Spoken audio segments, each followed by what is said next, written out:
పిల్లలు కావాలనే మీ కలను నెరవేర్చుకోండి. సంప్రదించండి హెగ్డే ఫెర్టిలిటీ, హైదరాబాద్, తెలంగాణ.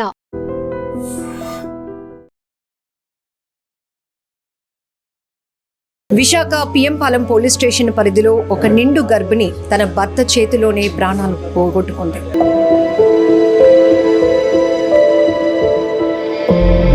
చున్నీతో ఊరేసేసి చంపేశానని చెప్పి ఒప్పుకున్నాడు అంటాడు.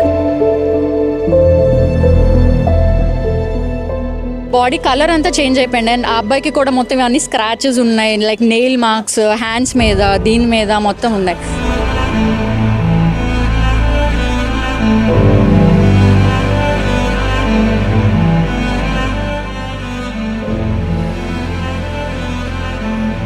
విశాఖ పిఎంపాలెం పోలీస్ స్టేషన్ పరిధిలో ఒక నిండు గర్భిణి తన భర్త చేతిలోనే ప్రాణాలు పోగొట్టుకుంది. ఈ ఘటన చాలా బాధాకరం. ప్రేమించాడు, పెళ్లి చేసుకున్నాడు. ఇప్పుడు ఆమె గర్భిణి, కొన్ని గంటల్లో తల్లి కాబోతోంది. ఆమె డెలివరీ కూడా అవ్వబోతోందని వైద్యులు కూడా చెప్పారు. ఇంతలోనే ఏం జరిగిందో తెలియదు కానీ పూర్తి స్థాయి విచారణ తర్వాత విస్తుపోయి నిజాలు బయటకు వచ్చాయి. ఎంత నమ్మించి మోసం చేశాడు, ఆఖరికి 2 ప్రాణాలు తీశాడు ఆ వ్యక్తి.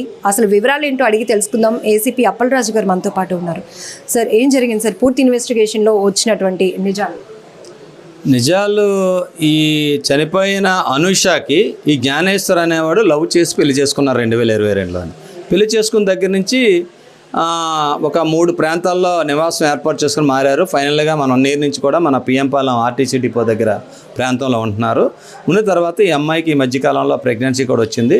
ఇప్పుడు మన చనిపోయిన అనూష వాళ్ళ సిస్టర్, వాళ్ళ ఫ్యామిలీ మెంబర్ చెప్తుంది ఏంటంటే, ఇంతకుముందు 2-3 టైమ్స్ ఆయన ఈమెను ఎలాగైనా వదిలించుకోవాలనే ఉద్దేశంతో కొన్ని ప్రయత్నాలు చేశాడు అని. అంటే మేము అడిగాం, ఏ విధంగా ప్రయత్నం చేశాడంటే, క్యాన్సర్ వచ్చింది, నేను షార్ట్లో చనిపోతాను, అనవసరం నీ జీవితం పోతుంది, ఇలాంటప్పుడే మీరు వెళ్ళిపోండి, నా బతుకు నేను బతుకుతాను అని అంటే, అమ్మాయి ఎట్టి పరిస్థితుల్లో నేను చావైనా బతుకాని నీతోటే వన్స్ పెళ్లి చేసుకున్నానని చెప్పి యాక్సెప్ట్ చేయలేదంట. ఆ విషయాలు అమ్మాయి వాళ్ళ సిస్టరు వాళ్ళందరికీ చెప్పినట్టు వీళ్ళు చెప్తున్నారు. ఒకటి.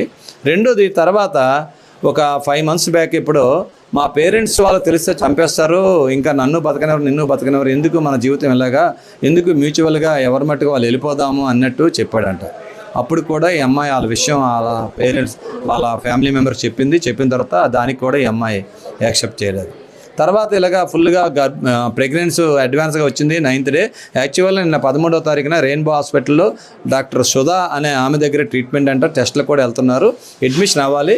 కానీ నిన్న సండే అని అవ్వలేదని చెప్పి ఆ అమ్మాయి వాళ్ళకి చెప్పిందంట. కానీ ఈయన ఇంటెన్షనల్గానే జాయిన్ అవ్వకుండా చేశాడు. ఎందుకంటే వన్స్ డెలివరీ అయితే తర్వాత ఈ అమ్మాయికి ఇంకా విడిచిపెట్టదు, ఇంకా వీనితోటే ఇంకా ఫుల్గా ఉంటుందనే అపోహతోటి, ఆ అభిప్రాయంతో ఆయన చంపి ఉండొచ్చు అని చెప్పి వాళ్ళ సిస్టరు వాళ్ళందరూ చెప్తున్నారు. అది ఇంకా దర్యాప్తులో మాకు తేలాల్సి ఉన్నది అన్నమాట.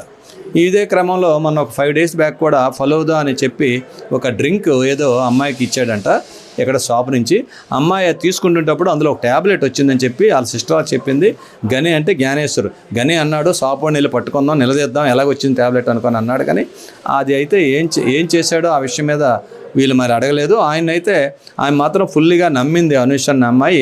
వీళ్ళు ఎన్నిసార్లు చెప్పినా ఆయన్ని సస్పెక్ట్ చేయడానికి భార్య ఒప్పుకుండేది కాదంట.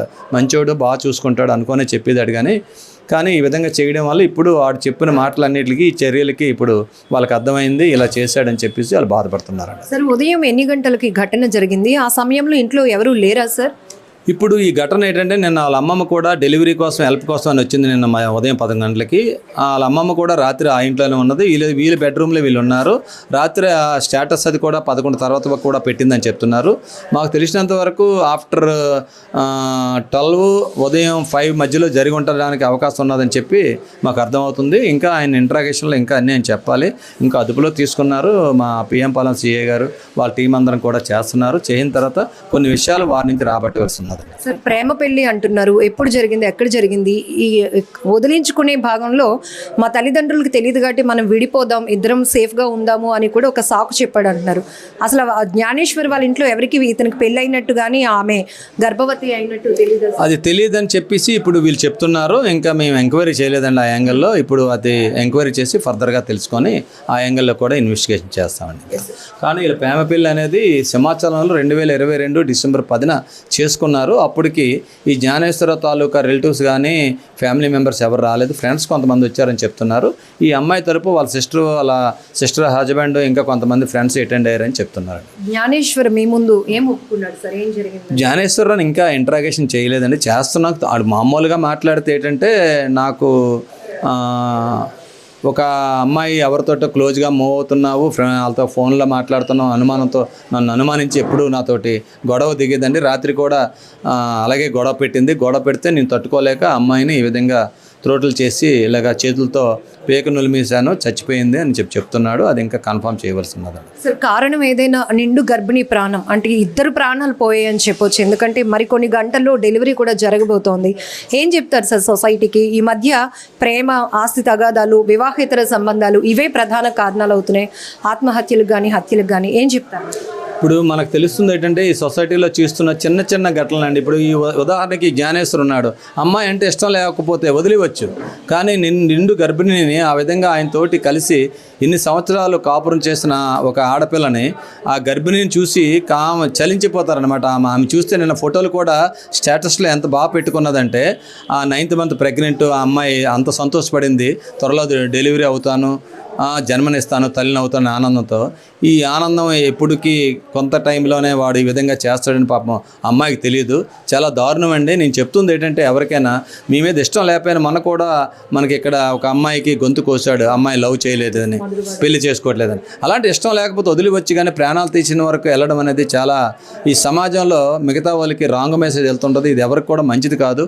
సమాజంలో ఉండే ప్రతి ఒక్కరు కూడా నిలదీయాలి. ఇలాంటి వాళ్ళని చాలా దారుణంగా మీరు సొసైటీ సోషల్ బాయ్కాట్ చేసేటట్టు చేస్తే కానీ చట్టాలు ఒక్కటే కాదు, సమాజం కూడా దీని మీద తిరుగుబాటు చేసి ఇలాంటి వాళ్ళకి స్థానం లేదు సమాజంలో అన్నట్టు కొన్ని చర్యలు చూపిస్తే ఎవరు ఇలాంటి చర్యలు పూనుకోరని చెప్పి మా డిపార్ట్మెంట్ నుంచి కూడా ప్రజలందరినీ, సొసైటీని కూడా కోరుకుంటున్నాను. ప్రస్తుతానికి జ్ఞానేశ్వర్పై ఎలాంటి సెక్షన్స్ జ్ఞానేశ్వర్ పైన అయితే హత్యానేరం మర్డర్ కేసు పెట్టామండి, అది దర్యాప్తు చేస్తున్నామండి. ఇంకే సెక్షన్లు అట్రాక్ట్ అయినా అన్నీ కూడా లీగల్గా కన్సల్ట్ చేసి ఆయన్ని ప్రాపర్ రిమాండ్తో కోర్టుకి తరలిస్తాం, అరెస్ట్ చేసి పంపిస్తాం.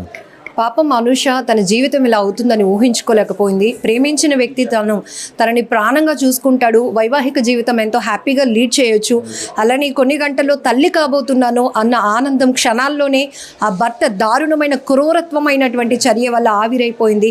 2 నిండు ప్రాణాలు బలి తీసుకున్నటువంటి ఆ వ్యక్తిని కఠినంగా శిక్షించాల్సిందే అంటూ ప్రజా సంఘాలు డిమాండ్ చేసిన ఇప్పటికే హత్య నేరం కింద కూడా కేసు నమోదు చేశాం. పూర్తి స్థాయి దర్యాప్తు తర్వాత అతనిపైన ఇంకా సెక్షన్స్ కూడా. జ్ఞానేశ్వర్ మీ ముందు ఏం ఒప్పుకున్నాడు సార్, ఏం జరిగింది? జ్ఞానేశ్వరరావు ఇంకా ఇంట్రాగేషన్ చేయలేదండి, చేస్తున్నా. ఆడు మామూలుగా మాట్లాడితే ఏంటంటే నాకు ఒక అమ్మాయి ఎవరితోటో క్లోజ్గా మూవ్ అవుతున్నావు, వాళ్ళతో ఫోన్లో మాట్లాడుతున్నావు, అనుమానంతో నన్ను అనుమానించి ఎప్పుడు నాతోటి గొడవ దిగేదండి. రాత్రి కూడా అలాగే